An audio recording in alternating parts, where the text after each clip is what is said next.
ओम शांति। 31 अगस्त 2023। बाबा के महावाक्य। मीठे बच्चे, अपनी स्थिति साक्षी तथा हर्षित रखने के लिए स्मृति में रहे कि हर आत्मा का अपना अपना पार्ट है। बनी बनाई बन रही। प्रश्न: तुम बच्चे किस एक पुरुषार्थ द्वारा अपनी अवस्था जमा सकते हो? उत्तर: माया के तूफानों को डोंट केयर करो और बाप जो श्रीमत देते हैं उसे कभी भी डोंट केयर ना करो। इससे तुम्हारी अवस्था अचल अडोल हो जाएगी। स्थिति सदा साक्षी और हर्षित रहेगी। तुम्हारी अवस्था ऐसी होनी चाहिए जो कभी भी रोना ना आए। अम्मा मरे तो भी हलवा खाना। गीत: तुम ही हो माता पिता तुम ही हो। ओम शांति। बच्चों ने गीत सुना। अक्सर करके भक्ति मार्ग वाले मंदिरों में जाते हैं, चाहे शिव के, चाहे लक्ष्मी नारायण के, चाहे राधे कृष्ण के या अन्य देवी देवताओं के मंदिरों में जाएंगे। सबके आगे यही महिमा करेंगे, त्वमेव माताश्च पिता त्वमेव। फिर कहते हैं, त्वमेव विद्या द्रविणम त्वमेव। माना तुम माता पिता भी हो, पढ़ाने वाले भी हो। वास्तव में लक्ष्मी नारायण व राम सीता को त्वमेव माता च पिता नहीं कहेंगे, क्योंकि उन्हों को तो अपने ही बच्चे होंगे। वह ऐसी महिमा नहीं गाएंगे। वास्तव में महिमा एक शिव की है। वह महिमा गाते हैं देव देव महादेव। माना तुम ब्रह्मा विष्णु शंकर से भी ऊंच हो। भक्ति मार्ग में तो कोई अर्थ समझ ना सके। अब बाप कहते हैं, तुमने भक्ति बहुत की है, अब तुम मेरे से समझो और इस पर गौर करो कि सच क्या है, झूठ क्या है। तुम बच्चे अब समझते हो बाप के बारे में और देवताओं के बारे में जो भी महिमा करते हैं वह सारी रॉन्ग है। अभी जो तुमको मैं समझाता हूँ वही राइट है। बच्चों को समझाते हैं, यह उल्टा वृक्ष है, इसका बीज है परम पिता परमात्मा। वह ऊपर में रहते हैं, वह तो चैतन्य बीज है ना। तुम ठहरे बच्चे। कई कहते हैं कि सब बीज आदि में भी आत्मा है, लेकिन वह तो जड़ है ना। बाप को कहा ही जाता है मनुष्य सृष्टि का चैतन्य बीज रूप। अब मनुष्य गाते हैं, ओ गॉड फादर। अच्छा, झाड़ को तुम चैतन्य ज्ञान सागर नहीं कहेंगे। मनुष्य में यह ज्ञान है कि यह बीज है। बीज में जरूर झाड़ का ज्ञान होना चाहिए, परंतु जड़ होने के कारण बता नहीं सकते।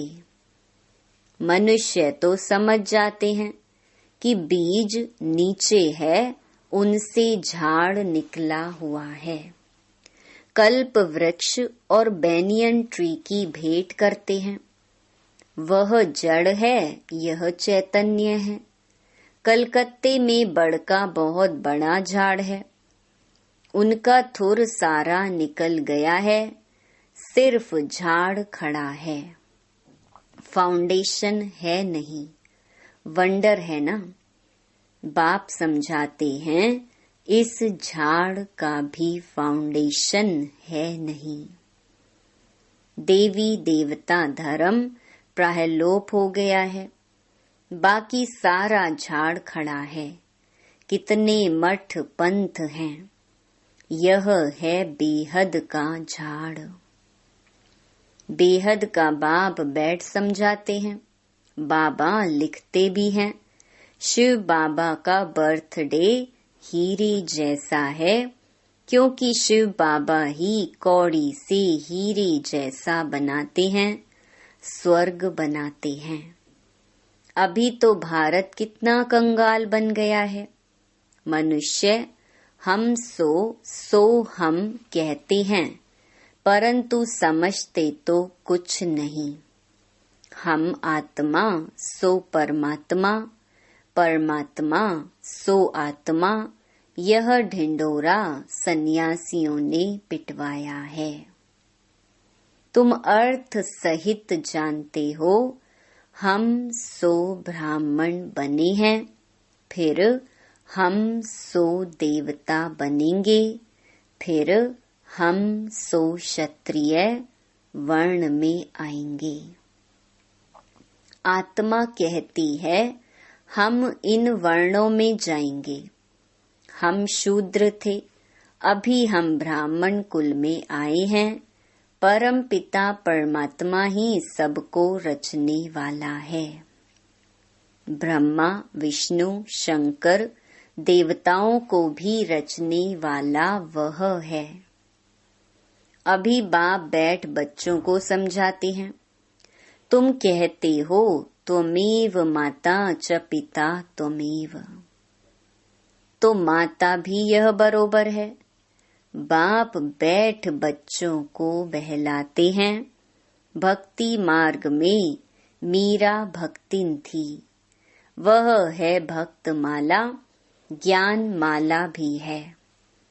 ज्ञान माला का नाम है रुद्र माला। रावण माला नहीं कहेंगे, रावण की भक्ति तो नहीं करते, राम माला है। भल अभी रावण राज्य है, परंतु रावण की माला नहीं होती। भक्त माला होती है, असुरों की माला तो नहीं होती। भक्त शिरोमणि में एक तो मीरा है, उनको श्री कृष्ण का साक्षात्कार होता था। लोक लाज सारी खोई थी। सेकंड नंबर में शिरोमणि भक्त कौन है? नारद। हाँ, उनका गायन है, दृष्टांत दिया जाता है। यह तो सब बातें बैठ बनाई हैं, रियल नहीं है। बाप कहते हैं कि मेल फीमेल सब सीताएं हैं, सब रावण की शोक वाटिका में हैं।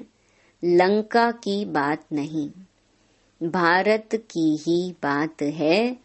एक ही बाप सर्व का सद्गति दाता है। वह एक ना हो तो भारत कुछ काम का नहीं है। सबसे जास्ती पतित और सबसे जास्ती पावन भारत ही बनता है। भारत ही सबसे बड़ा तीर्थ स्थान है। भल अपने अपने पैगंबरों के तीर्थ पर जाते हैं, परंतु सबका सद्गति दाता एक बाप है। भारत ही अविनाशी खंड है। बाप कहते हैं, मैं यहाँ आकर भारत को जीवन मुक्ति देता हूँ। बाकी सबको मुक्ति देता हूँ, सबका सद्गति दाता मैं हूँ। सचखंड स्थापन करने वाला बाप एक ही है। सचखंड में राज्य करने के लिए बच्चों को लायक बनाते हैं, खुद राज्य नहीं करते। बाप बैठ समझाते हैं, मैं कल्प कल्प आता हूँ भारत को सद्गति देने। बाकी सबको गति में वापस ले जाता हूँ।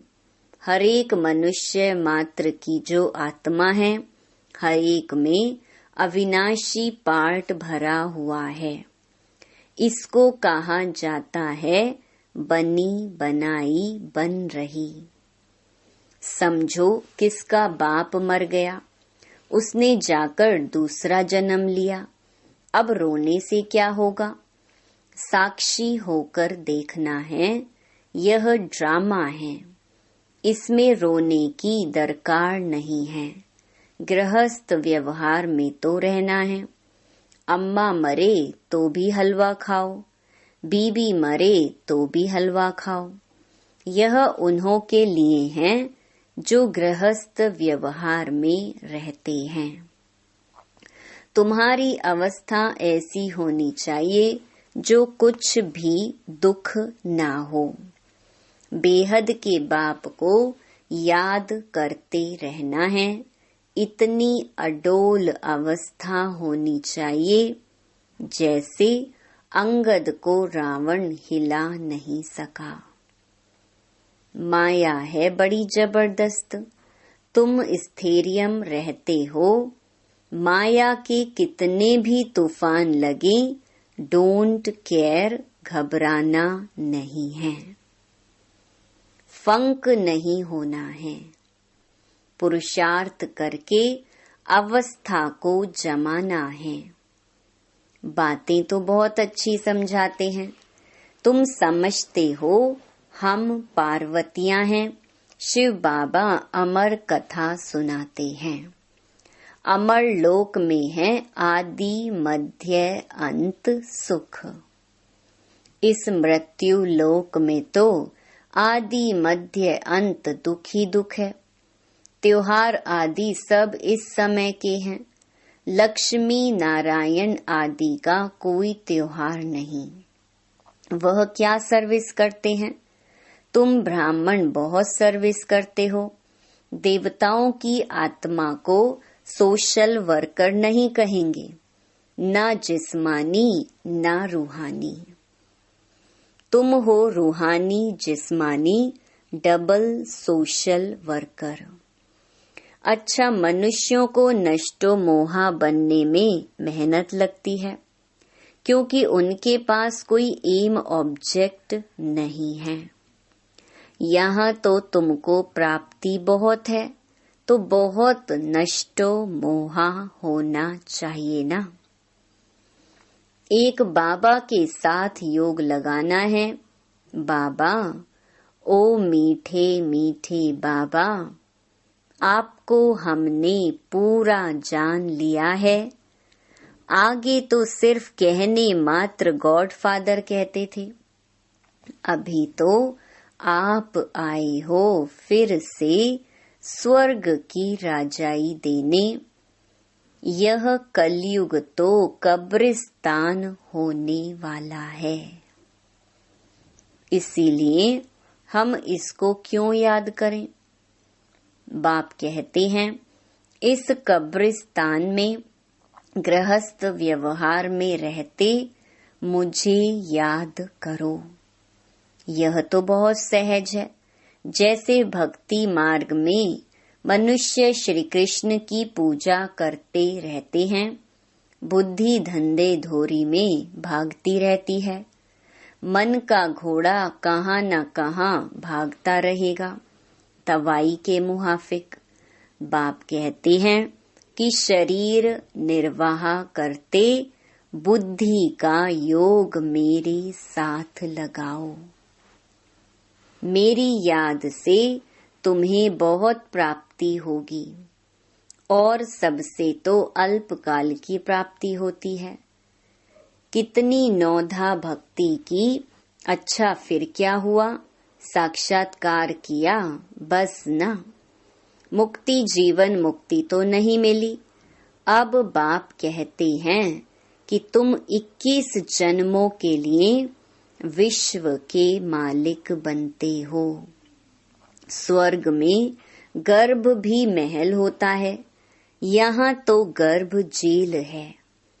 लोग श्री कृष्ण जन्माष्टमी आदि कितना धूमधाम से मनाते हैं। तुम्हें सिर्फ मनाना नहीं है, लेकिन सबको समझाना है कि श्री कृष्ण का जन्म कब हुआ। श्री कृष्ण अभी कहाँ हैं? तुम जानते हो, अभी हम कृष्णपुरी का मालिक बनने के लिए पढ़ रहे हैं। बाप के पास बैठे हैं, बाप को हाथ जोड़े जाते हैं क्या? टीचर पढ़ाते हैं तो क्या उनको हाथ जोड़ना होता है? महिमा करनी होती है। टीचर से तो पढ़ना है। बच्चे बाप को घड़ी घड़ी हाथ जोड़ते हैं क्या? इस समय तो तुम घर में हो, तुमको भासना आती है, यह बाप भी है, पतित पावन भी है। इस समय 5 विकारों का ग्रहण लगने के कारण तुम बिल्कुल ही काले बन गए हो। 5 विकारों ने काला कर दिया है। सतयुग में तुम गोरे सुंदर थे, अभी शाम हो। श्री कृष्ण सुंदर था, अभी शाम है। कितने बारी श्याम और सुंदर बना होगा। कंसपुरी ही कृष्णपुरी बन जाती है, कृष्णपुरी फिर कंसपुरी बन जाती है। तुम आत्माएं ही तो ब्रह्मांड की रहने वाली हो। ब्रह्म तत्व कहा जाता है, अहम ब्रह्म कहना भी भ्रम है। तुम ब्रह्मांड के मालिक हो, तुम्हारा सिंहासन ब्रह्मांड है। बाप कहते हैं, मैं तो ब्रह्मांड का मालिक हूँ ही। तुम आत्माएं भी कहती हो, हमारा देश वास्तव में ब्रह्मांड है। वहाँ तुम्हारी आत्माएं पवित्र हैं। तुम ब्रह्मांड के मालिक हो तो फिर विश्व के भी मालिक हो। मैं तो सिर्फ ब्रह्मांड का ही मालिक हूँ। मुझे इस पुराने तन में आना पड़ता है, जिसने पूरे 84 जन्म लिए हैं। बच्चों को मुरली अच्छी तरह 5-6 बार पढ़ना व सुनना चाहिए, तब ही बुद्धि में बैठेगी और खुशी का पारा चढ़ेगा। माया घड़ी घड़ी याद भुला देती है। इसमें कोई हठ आदि करने की बात नहीं। फुर्सत मिली, अच्छा बाबा को याद करना है, कछुए मिसल। सबसे अच्छा है अमृत वेले का टाइम, उसका असर सारे दिन रहेगा। यह भी बच्चों को समझाया गया है कि पहले खिलाने वाले को खिलाकर फिर खाना है। शिव बाबा के यज्ञ से खाते हैं तो पहले उनको भोग लगाना पड़े। यह सब सूक्ष्म वतन में साक्षात्कार होते हैं। ड्रामा में नूंद है। तुमको भोग लगाना है शिव बाबा को, वह तो निराकार है। गाया भी जाता है देवताओं के लिए, उनको ब्रह्मा भोजन की आश थी, क्योंकि तुम ब्रह्मा भोजन खाकर ब्राह्मण से देवता बनते हो। सूक्ष्म वतन में देवताएं आते हैं, महफिल लगती है। यह सब खेल पाल हैं।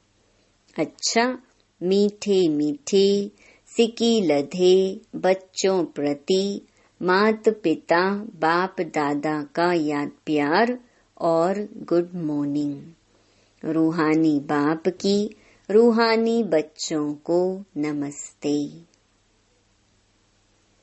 धारणा के लिए मुख्य सार।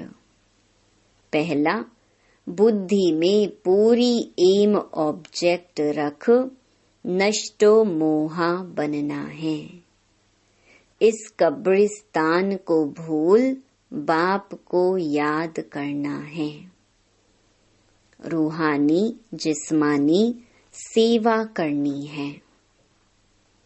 दूसरा, खिलाने वाले को खिलाकर फिर खाना है।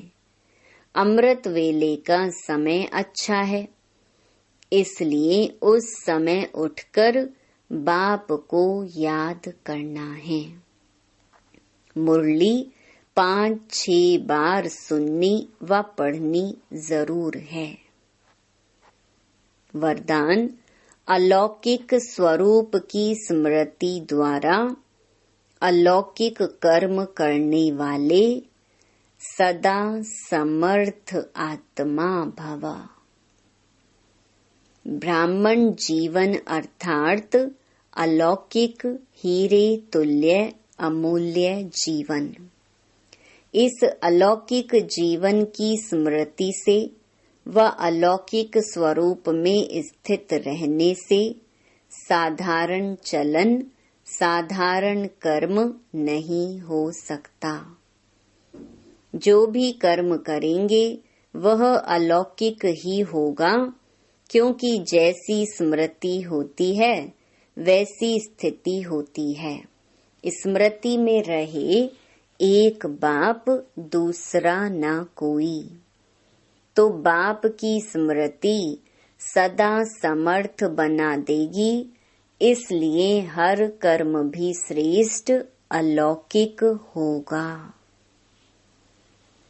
स्लोगन, स्व उन्नति का यथार्थ चश्मा पहन लो तो सबकी विशेषताएं ही दिखाई देंगी। ओम शांति।